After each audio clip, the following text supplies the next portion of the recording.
ಒಂದು ಪುಟ್ಟ ಹಳ್ಳಿಯಲ್ಲಿ ರಂಗಣ್ಣ ಎಂಬ ಬಡ ರೈತ ವಾಸಿಸುತ್ತಿದ್ದನು. ಅವನಿಗೆ 3 ಗಂಡು ಮಕ್ಕಳು, ಸೋಮ, ಭೀಮ ಮತ್ತು ಭರತ. ರಂಗಣ್ಣ ಪ್ರಾಮಾಣಿಕನಾಗಿದ್ದರೂ ಅತಿಯಾದ ಬಡತನದಿಂದಾಗಿ ತನ್ನ ಮಕ್ಕಳಿಗೆ ಆಸ್ತಿ ಮಾಡಿರಲಿಲ್ಲ. ಸಾಯುವ ಮುನ್ನ ರಂಗಣ್ಣ ಮಕ್ಕಳನ್ನು ಹತ್ತಿರ ಕರೆದು ಹೀಗೆ ಹೇಳಿದನು: ಮಕ್ಕಳೇ, ಹತ್ತಿರ ಬನ್ನಿ. ನನ್ನ ಕಾಲ ಹತ್ತಿರ ಬಂದಿದೆ. ನಿಮಗೆ ಕೊಡಲು ನನ್ನ ಬಳಿ ಆಸ್ತಿ ಇಲ್ಲ, ಆದರೆ ಒಂದು ದಾರಿ ಇದೆ. ನಮ್ಮೂರಿನ ಉತ್ತರ ದಿಕ್ಕಿನಲ್ಲಿರುವ ಬೆಟ್ಟದ ತುದಿಯಲ್ಲಿ ಒಂದು ಹಳೆಯ ದೇವಾಲಯವಿದೆ. ಅಲ್ಲಿ ನಮ್ಮ ಪೂರ್ವಜರು ಒಂದು ರಹಸ್ಯ ನಿಧಿಯನ್ನು ಬಚ್ಚಿಟ್ಟಿದ್ದಾರೆ ಎಂದು ಕೇಳಿದ್ದೇನೆ. ಯಾರು ತಾಳ್ಮೆ ಮತ್ತು ಬುದ್ಧಿವಂತಿಕೆಯಿಂದ ಅಲ್ಲಿಗೆ ತಲುಪುತ್ತಾರೋ ಅವರಿಗೆ ಆ ನಿಧಿ ಸಿಗುತ್ತದೆ. ಆದರೆ ದಾರಿ ತುಂಬಾ ಕಷ್ಟವಿದೆ. ರಂಗಣ್ಣ ತೀರಿಕೊಂಡ ನಂತರ 3 ಸಹೋದರರು ಆ ನಿಧಿಯನ್ನು ಹುಡುಕಲು ನಿರ್ಧರಿಸಿದರು. 3 ಸಹೋದರರು ಬೆಟ್ಟದ ಪಾದದ ಬಳಿ ಬಂದಾಗ ಅವರಿಗೆ 2 ದಾರಿಗಳು ಕಂಡವು. ಹಿರಿಯವನಾದ ಸೋಮ ತಾನು ಬಲಿಷ್ಠ ಎಂದುಕೊಂಡು ಕಡಿದಾದ ಕಲ್ಲಿನ ದಾರಿಯನ್ನು ಆರಿಸಿಕೊಂಡನು. ಉಳಿದ ಇಬ್ಬರು ಇನ್ನೊಂದು ದಾರಿಯಲ್ಲಿ ಹೋದರು. ಸೋಮ ಅರ್ಧ ದಾರಿ ಸಾಗುವಷ್ಟರಲ್ಲಿ ಒಬ್ಬ ಮುದಿ ಮನುಷ್ಯ ಹಸಿವಿನಿಂದ ಬಳಲುತ್ತಾ ದಾರಿಯಲ್ಲಿ ಬಿದ್ದಿದ್ದನು. ಅವನು ಸೋಮನನ್ನು ನೋಡಿ, ಅಪ್ಪ, ಯಾರಾದರೂ ಇದ್ದೀರಾ? ತುಂಬಾ ಹಸಿವಾಗುತ್ತಿದೆ. ಮಗನೇ, ಸ್ವಲ್ಪ ನೀರು ಮತ್ತು ಆಹಾರ ಕೊಡುವೆಯಾ ಎಂದು ಕೇಳಿದನು. ಆದರೆ ನಿಧಿಯ ಅಮಲಿನಲ್ಲಿ ಮುಳುಗಿದ್ದ ಸೋಮ, ಹೋಗು ಅಜ್ಜ, ನಿನ್ನ ಜೊತೆ ಹರಟೆಗೆ ನನಗಿಲ್ಲಿ ಸಮಯವಿಲ್ಲ. ನಾನು ನಿಧಿ ಹುಡುಕಲು ಹೋಗುತ್ತಿದ್ದೇನೆ. ಅಡ್ಡ ಬರಬೇಡ, ನಾನು ಬೇಗ ನಿಧಿ ತಲುಪಬೇಕು ಎಂದು ಹೇಳಿ ಮುಂದೆ ಹೋದನು. ಸ್ವಲ್ಪ ದೂರ ಹೋದ ನಂತರ ಸೋಮನಿಗೆ ಬಾಯಾರಿಕೆಯಾಯಿತು. ಆದರೆ ಅವನ ಬಳಿ ನೀರಿರಲಿಲ್ಲ. ತಂದಿದ್ದ ಆಹಾರ ನೀರು ಖಾಲಿಯಾಗಿತ್ತು. ಕಲ್ಲುಗಳ ನಡುವೆ ಕಾಲು ಜಾರಿ ಸೋಮ ಕೆಳಗೆ ಬಿದ್ದನು. ಅಹಂಕಾರದಿಂದ ಅವನು ಮೊದಲ ಪರೀಕ್ಷೆಯಲ್ಲಿ ಸೋತಿದ್ದನು. ಎರಡನೇ ಮಗ ಭೀಮ ಸ್ವಲ್ಪ ದೂರ ಹೋದಾಗ ಅವನಿಗೆ ದಾರಿಯಲ್ಲಿ ಕೆಲವು ಚಿನ್ನದ ನಾಣ್ಯಗಳು ಬಿದ್ದಿರುವುದು ಕಂಡಿತು. ಆಹಾ, ಚಿನ್ನದ ನಾಣ್ಯಗಳು!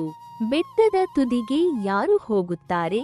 ಇಲ್ಲಿ ಸಾಕಾಗುವಷ್ಟು ನಾಣ್ಯಗಳಿವೆ. ನಾನಂತೂ ಇವನ್ನೆಲ್ಲ ತಗೊಂಡು ಊರಿಗೆ ಹೋಗಿ ಶ್ರೀಮಂತನಾಗುತ್ತೇನೆ. ಅವನು ನಿಧಿಯ ತುದಿಗೆ ಹೋಗುವ ಬದಲು ಸಿಕ್ಕ ನಾಣ್ಯಗಳನ್ನೇ ಆಯ್ದುಕೊಳ್ಳಲು ಶುರು ಮಾಡಿದನು. ಬೆಟ್ಟದ ತುದಿಗೆ ಹೋಗಿ ಕಷ್ಟಪಡುವ ಬದಲು ಇಲ್ಲಿ ಸಿಕ್ಕಿದ್ದನ್ನು ತೆಗೆದುಕೊಂಡು ಊರಿಗೆ ಹೋಗುವುದು ಲೇಸು ಎಂದುಕೊಂಡನು. ಆದರೆ ಅವನು ನಾಣ್ಯಗಳನ್ನು ಆಯ್ದುಕೊಳ್ಳುತ್ತಿದ್ದಂತೆ ಆ ನಾಣ್ಯಗಳು ಕಲ್ಲುಗಳಾಗಿ ಬದಲಾದವು. ಇದೇನಿದು? ಈ ನಾಣ್ಯಗಳೆಲ್ಲ ಕಲ್ಲಾಗುತ್ತಿವೆಯಲ್ಲ. ಅಯ್ಯೋ ದೈವವೇ, ನಾನು ಮೋಸ ಹೋದೆನಾ ಎಂದುಕೊಂಡನು. ಅವನ ಅತಿಯಾಸೆ ಅವನನ್ನು ದಾರಿ ತಪ್ಪಿಸಿತ್ತು. ಅವನು ಬೆಟ್ಟ ಹತ್ತುವುದನ್ನು ಬಿಟ್ಟು ವಾಪಸ್ ಹಳ್ಳಿಯ ಕಡೆಗೆ ನಡೆದನು. ಕೊನೆಯ ಮಗ ಭರತ ಅತ್ಯಂತ ಶಾಂತ ಸ್ವಭಾವದವನು. ಅವನು ಬೆಟ್ಟ ಹತ್ತುತ್ತಿರುವಾಗ ಅದೇ ಮುದಿ ಮನುಷ್ಯ ಸಿಕ್ಕಿದನು. ಅಯ್ಯೋ ತಾತ, ಏನಾಯಿತು ನಿಮಗೆ? ಎದ್ದೇಳಿ, ಈ ನೀರು ಕುಡಿಯಿರಿ. ನನ್ನ ಬಳಿ ಸ್ವಲ್ಪ ರೊಟ್ಟಿ ಇದೆ, ಇದನ್ನು ತಿನ್ನಿ. ಭರತ ತಕ್ಷಣ ನಿಂತು ತನ್ನ ಬಳಿಯಿದ್ದ ರೊಟ್ಟಿ ಮತ್ತು ನೀರನ್ನು ಆ ಮುದುಕನಿಗೆ ಕೊಟ್ಟನು. ಮುದುಕನು ಸಂತೋಷದಿಂದ ನೀರು ಕುಡಿದು ನಿರಾಳವಾಗಿ, ತುಂಬಾ ಧನ್ಯವಾದಗಳು ಮಗನೇ. ನಿನ್ನಲ್ಲಿರುವ ಈ ಕರುಣೆಯೇ ನಿನ್ನನ್ನು ಕಾಪಾಡುತ್ತದೆ. ಮುಂದೆ ನಿನಗೆ 3 ದಾರಿಗಳು ಸಿಗುತ್ತವೆ.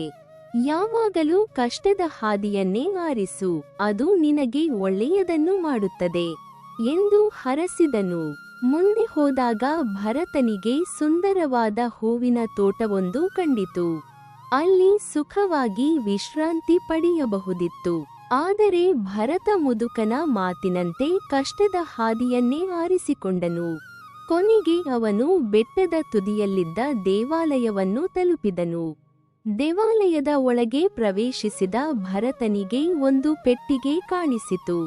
ತಂದೆ ಹೇಳಿದ ಪೆಟ್ಟಿಗೆ ಇಲ್ಲೇ ಇದೆ. ಎಂದುಕೊಳ್ಳುತ್ತಾ ಪೆಟ್ಟಿಗೆ ತೆರೆದಾಗ ಆಶ್ಚರ್ಯವಾಯಿತು. ಅಲ್ಲಿ ಅವನಿಗೆ ಯಾವುದೇ ಬಂಗಾರ ಅಥವಾ ವಜ್ರ ಸಿಗಲಿಲ್ಲ. ಬದಲಾಗಿ ಒಂದು ಪತ್ರವಿತ್ತು. ಪತ್ರದಲ್ಲಿ ಹೀಗೆ ಬರೆದಿತ್ತು: ನಿಜವಾದ ನಿಧಿ ಹೊರಗಿಲ್ಲ, ನಿನ್ನೊಳಗಿದೆ. ಯಾರು ದಯೆ, ತಾಳ್ಮೆ ಮತ್ತು ಕಠಿಣ ಪರಿಶ್ರಮವನ್ನು ಹೊಂದಿರುತ್ತಾರೋ ಅವರೇ ಜಗತ್ತಿನ ಶ್ರೀಮಂತರು. ಭರತನಿಗೆ ಸತ್ಯದ ಅರಿವಾಯಿತು. ಅವನು ಊರಿಗೆ ಹಿಂತಿರುಗಿದನು. ಸೋಮ ಮತ್ತು ಭೀಮನು ಭರತನ ಬಳಿ ಬಂದು, ಭರತ, ನನ್ನ ಅಹಂಕಾರದಿಂದ ನಾನು ಸೋತಿದ್ದೆ, ನನ್ನನ್ನು ಕ್ಷಮಿಸು. ಭೀಮನು, ನನ್ನ ದುರಾಸೆ ನನ್ನನ್ನು ದಾರಿ ತಪ್ಪಿಸಿತು. ಇಂದಿನಿಂದ ನಾವೆಲ್ಲರೂ ಒಟ್ಟಾಗಿ ಕೆಲಸ ಮಾಡೋಣ. ಭರತನು ಪತ್ರದ ಬಗ್ಗೆ ವಿವರಿಸುತ್ತಾ, ಅಣ್ಣಂದಿರೇ, ಕಷ್ಟಪಟ್ಟರೆ ಮಾತ್ರ ಫಲ ಸಿಗುತ್ತದೆ. ಬನ್ನಿ, ನಮ್ಮ ಹೊಲದಲ್ಲಿ ದುಡಿಯೋಣ, ಅಪ್ಪನ ಆತ್ಮಕ್ಕೆ ಶಾಂತಿ ಸಿಗಲಿ ಎಂದನು. ಅಂದಿನಿಂದ 3 ಜನ ಒಟ್ಟಿಗೆ ದುಡಿಯುತ್ತಾ ಕೂಡಿ ಬಾಳಿದರು.